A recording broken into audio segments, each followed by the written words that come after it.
It's week 14 of the fantasy season, your last chance to either get in the playoffs, get a bye, whatever it might take. This is the week to do it. So in this video, we're going to break down 7 running backs who have to be in your lineups. They're must-start running backs for week 14 fantasy football. And let's start with Omarion Hampton, who's playing on Monday Night Football against the Eagles for the Chargers, their first-round rookie running back, because based on all reports right now, Omarion Hampton is expected and likely to return barring a setback for this game in week 14. As this tweet here from Yahoo says, he'll face the Eagles defense that just gave up 255 rushing yards to the Bears in week 13 on Black Friday. Okay, this is very important. And now, of course, there's going to be an asterisk. He had a break in his foot. This is a big injury. He's coming back in his first game. Will he be limited? There's a chance that he is, especially considering that since he's been out, Kamani Vidal, for the most part, in the majority of his games, has looked good. Rushed for 100 yards in a majority of his games. The last time we saw him, he looked really good out there. So there is some chance that they ramp back up Omarion Hampton. But let's not get it twisted. Omarion Hampton's a first-round pick. He's highly talented. You probably spent a second or third-round fantasy pick on him. If he's active this week, he's going to be in your lineups. And the last time that we saw him, he was just heating up and probably going to be a top 12 running back in fantasy. In his final 3 starts before injury,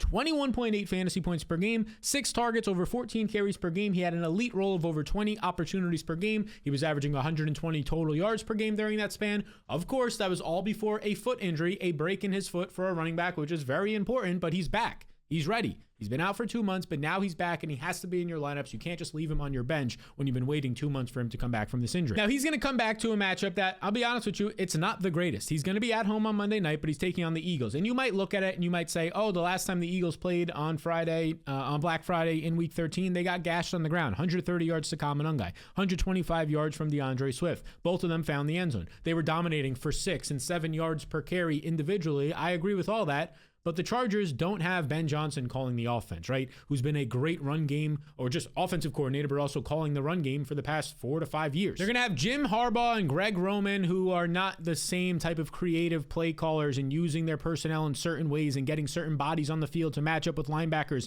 and safeties and defensive tackles like Ben Johnson was doing last week to take advantage of the Eagles. So I'm not going to come out here and necessarily say that this is like a great matchup. It's nice that it's at home for Omarion Hampton, but at the end of the day, we have tons of players on bye this week.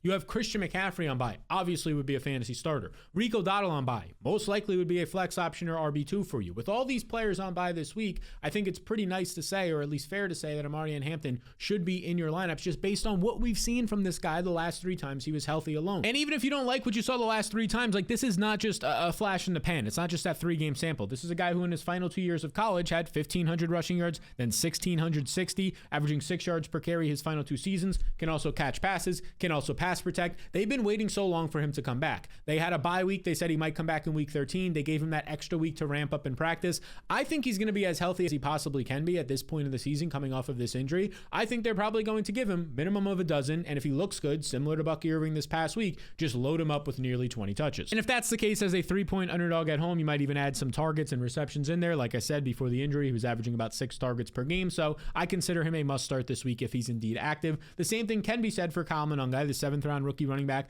out of Rutgers that we just talked about, how he had a big week last week against the Eagles, 130 rushing yards, team high 22 carries, averaged 6 yards per carry, found the end zone. And it's not like this was just some random blip on the radar. We know that he had that big game a couple of weeks back when DeAndre Swift was out, but it's not just these 2 games. He's had a very strong season since the bye week, specifically these past 5 weeks for Chicago. If you start to look at his performances during that time, you could see right here. I mean, he's finished as an RB12, right? An RB3, that was the game where DeAndre Swift was out. He put up a whopping 198 yards, then 10 fantasy points, top 24 RB in back-to-back weeks, and 19 fantasy points this past week. He's now scored a touchdown, as you can see right here in the player profiler game logs on the YouTube version of this video, in 4 straight games. If you look at what he's done so far right now over these last 5 contests, 14.5 fantasy points per game, averaging 16 rush attempts per game and 81 rushing yards per game. And in 4 of those contests, DeAndre Swift has played, including the last 4 where Kyle Monangai just continues to score touchdowns as well. They like him more in the red zone. He specifically is being substituted onto the field for DeAndre Swift in the red zone, right? He's their goal line back right now. And it's kind of strange because it's not like he's like 230 pounds. He's 210 pounds. He's the same size as DeAndre Swift. They just trust him more down there. Over these last 5 weeks, Swift has still been the lead back, playing 54% of the snaps, but Monangai's right there playing 50% of the snaps, seeing a team high 51% of the backfield carries. He has a very strong role in this offense. This week, he's not in a great spot. He's on the road. He's a 7-point underdog against the Green Bay Packers. Vegas right now is basically calling the Bears fraudulent, even though they just beat the Eagles last week. For the most part this year, they have been, based on their point differential. Big matchup for first place in the NFC North, for potentially the number 1 overall seed as well in this matchup. Not a great spot. 7-point road underdog historically for running backs, especially one that's not going to catch a lot of passes. However, it could be a sneaky good spot. As you can see right here, Ethan Krager over on Twitter, Green Bay is the NFL's largest run funnel defense since week 10 with a negative 15.5% PROE against them. Basically, their efficiency is not great. Over the last 3 weeks, they're allowing 120 rushing yards per game. We've seen players like Tyron Tracy have like 150 total yards against them. Devin Singletary found the end zone as well. Like, this is a situation right now. Green Bay, if they can play with a lead, not great for Mononga. DeAndre Swift probably comes on. But as long as it remains within like 1 score, which it should for most of this game, Kyle Mononga is going to get his carries. And if he's going to get his 15 or so carries on a week when there's many teams on bye, he's going to profile out as a borderline top 24 running back this week, a running back that I would consider a must start. Now, a guy that I wouldn't consider a must start, even though I get so many questions about him already this week, a ton of them last week, is going to be a suspenseful drop right there, Kareem Hunt. I want to talk about Kareem Hunt because I don't think he's a start. I think he's actually somebody you should be sitting this week. Even though Isaiah Pacheco came back from injury last week, Kareem Hunt was still the RB1 for this team. Like, that's good news for Kareem Hunt. This is just not the week to play him. Last week on Thanksgiving against Dallas, Hunt saw 14 carries compared to just 3 for Pacheco, though there is a chance Pacheco could be ramped up in this offense. That led to Kareem Hunt seeing 70% of the backfield carries. Dating back to really the end of last year, he's been that main guy over Isaiah Pacheco, who's been for the most part dealing with injuries during that span. But the problem this week is just the matchup. I mean, let's just look at it this week. He's going to be taking on the Houston Texans, the top 5 run defense according to PFF right now. The Houston Texans currently allow the 4th fewest rushing yards, just 91.2 rushing yards per game. That's also taking into account all the running backs in your backfield, your quarterback scrambles, wide receiver end arounds, only 92 rushing yards per game. Unbelievable. Now, the positives for Kareem Hunt this week is that the Chiefs are at home. That's good. They're 3.5-point favorites, so this game should remain in a positive to neutral game script, which should lead to carries for Kareem Hunt. He is averaging 17 carries per game over the past month of the season, although it's a little bit skewed because one of those games he saw 30 carries. At the end of the day, I do believe Kareem Hunt's going to see the red zone usage. I do believe he's probably going to see around 15 carries in this game, but if you could avoid him scoring a touchdown, his box score more weeks than not is probably going to look like 15 carries, 40 yards in this matchup, and that's atrocious. I mean, even if he was to score a touchdown in this game, 40, 50 rushing yards and a touchdown, like, you could probably do better than that overall, especially when the downside is just the floor falls out if he doesn't find the end zone in a very difficult matchup. I'm off of Kareem Hunt this week. I don't think you should be starting him. And before we get into the next player, let me just ask you something. Can you relate to this? Like, every Sunday in one of your group chats, somebody says, I knew that guy was going to go off. Well, why don't you prove it? Because now you can. I've teamed up with DraftKings Pick 6, and this is exactly where you could put your football knowledge to the test to actually cash out. All right, now here's how it works. All you have to do is pick more or less on player stats, whether it's passing yards, touchdowns, receptions, and when your calls are right, you cash out. It's pretty simple. There's no complicated rules. You have to combine at least 2 or more player stats together on DraftKings Pick 6, and then you just watch your players perform. Okay, now this next part is pretty huge, so make sure you pay attention. Because new DraftKings customers, when you play $5 or more, you get $50 in Pick 6 credit. So simply put, you play at least $5 if you're a new customer to DraftKings, and there'll be an extra $50 in credits in your Pick 6 account. Pretty cool. So to get in on the action, make sure you download the DraftKings Pick 6 app now using my promo code SAL. Ride the upside and let your picks do the talking for you. In partnership with DraftKings Pick 6, the crown is yours. All right, next up, let's talk about RJ Harvey. I assume a lot of people will be starting, especially in your 12-team formats with 4 teams on bye, RJ Harvey this week. But even in your 10-team formats, I want to advocate for him. I would consider him a must start. We saw a strong performance from him last week in prime time against the Commanders, took advantage of a good matchup. 13 carries, 35 yards, 2.7 yards per carry is not strong in real life, but he found the end zone 2 times in this game. He added on 3 catches for 27 yards, something that coming out of college was a piece of his game, a pass catching running back, reason why he was taken in the second round, a reason why Sean Payton really liked him at that point. At this point, you could argue Sean Payton seems a little bit frustrated with him depending on the game and like the week, but right now he's a fantasy commodity that you need to be starting. You can see right here, RJ Harvey in week 13, according to Michael Florio, he saw 46% of the snaps, 68% of the backfield carries is very important, over 21 fantasy points as well. And the big thing here, both goal line looks went his way, which is important because as you can see from Chris Wetch's tweet, Jaleel McLaughlin carried all of the RB carries inside the red zone, inside the 10-yard line in week 12 for the Broncos.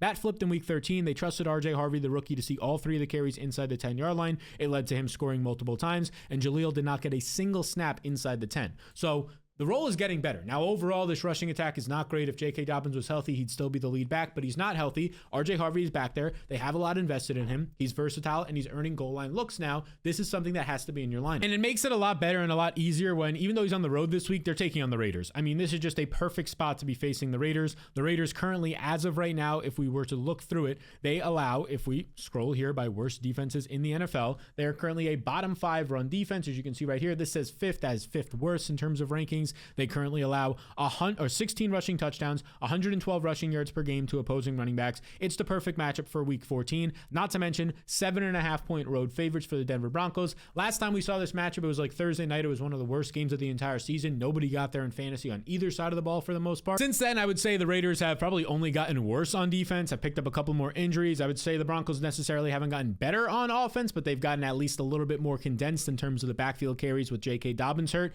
Harvey's going to see 15 opportunities or more in this game. He'll probably see some red zone usage as a 7.5 point favorite with a good team total. I'm expecting another 14 to 15 plus points, and that's good enough to be in your lineups. All right, now let's talk about Woody Marks. He seems to always be a must start for me, and every single week the usage only continues to get better, but the fantasy production doesn't follow it because somehow this guy is just not scoring touchdowns yet. This past week it happened again. A career high and a season high as a rookie, of course. 19 carries for Woody Marks in this game. He added in a reception, so you're getting 20 total opportunities in this game, but he doesn't find the end zone, so he only scores you 7 fantasy points. The crazy part is he had 20 carries in this game despite leaving in the first quarter in the first half with an ankle injury and missing a drive or two. Now, if you actually break this down and look at it, over the last 6 weeks, Woody Marks is one of the best usage running backs in the NFL. Check this out. He ranks 10th overall in carries amongst all running backs, but he just has not scored a single touchdown during that span. And now this week, I'm not going to lie to you. It's not like his matchup is good. We're going to look at it, and he's going to be facing the Chiefs on the road as an underdog. The Chiefs, who have one of the best run defenses, a borderline top 5, definitely a top 10 run defense